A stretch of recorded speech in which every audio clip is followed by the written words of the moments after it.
koonkan aadmiga jooga qof kasta kurbadiisiyo kaskiisuu hadlayaaho dadku waa kalamaan haddii aad kululaato halla boodin ka shee kaalintaada ka qaado dadku waa kalamaane wixii kula wanaagsan qaar baa kohanayee ha kasoomin dhegayste dadku waa kalamaane intaasi waa kaftan waanee markanna ku soo dhowaada xubintii kalamaan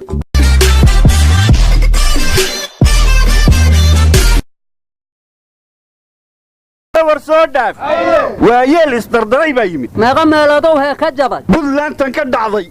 dhagaha faraha la geliyey masaajidyada miyaa laga qunuuday ma farolaageeti markii rag ku dharbaaxay maya nabadiin olaalaaska bareejeen mareegaalkacyood baa garoowa tegey warwarka ii daayo oo madaxweynaha buntland siciid danni wuxuu iska bareejeeyey khayriya farmaajo hadda guddoomiyihii baarlamaanka dhoobadaareed oo ayaanta lagu xamanayay dhanka nabad iyo nolol xaluu buudka kula tuntay saakare shaarubuhu ku soohday marka axmed madoobe ayaa heesay wuxuu yidhi sidii jawaaru dhoobana u eryo wakaa xalay wee dharweyngeliyo bedelay guddoon baarlamaankiiye waa jacaylkii aan kursiga ku ogey alla qacday is-arkeen isqoonsadene oo kaalay fanaaniinta casriga maxaa loola yaabay odayaashii yaaba qalaadaye war dhoobo daaradii qaar ka tirsan baarlamaanka Puntland inay farmaajeysiin lagu xaminay laakiin saaka waxay hurdada ka kaceen ayagoo diniyeysan oo kaale xali markii seexanay maxay ahaayeen war intay hurdayeen baa fanaanadihii laga bedelay nabad iyo nolol ku qornay warnimiyow dagooshan la dugudatani walka ka horeeyay ha dalka may andan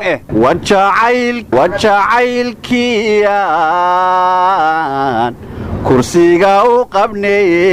qabneeyey alla qacday is-arkeen isqoonsadeenay warnimaya waa marantihiine guddoomiye xil laga qaaday arrintu waa ka weyn tahay meeshana dad badan ayaa ku dhintay xalay kuwa badanna waa ku dhaawameen miskiin maqaacid ku lahaa xataa woo tegey miskiin maqaacid ku lahaa xataa waa salfadeen marka meesha waa laysku murxaye meel si nabada xilka layskaga qaada ma aha war waa waalan tahay adiga yaa dhintay yaa ku weydiiyey yaa xilka ku guulaystaa lagu yidhi war guddoomiyihii baarlamaanka Puntland dhooba gareen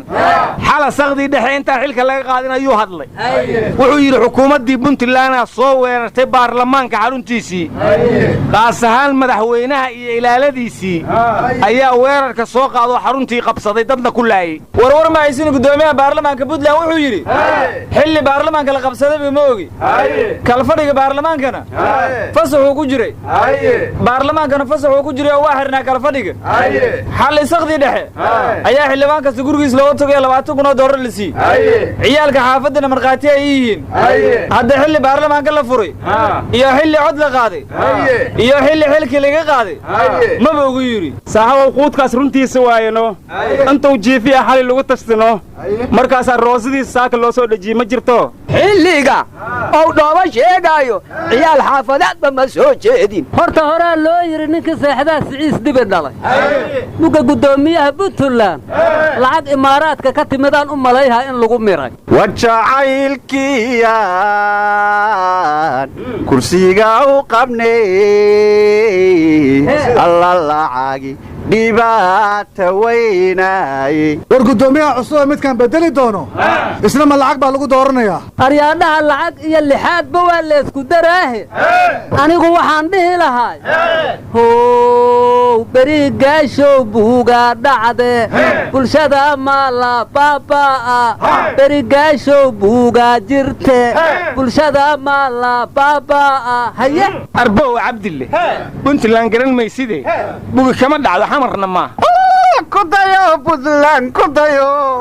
war ma aysan baran waa laga banaabaxa la yiri ma awalay barakooyin adiga ku dhex fadhiyeen calankii Puntland waa laga siibaa la yiri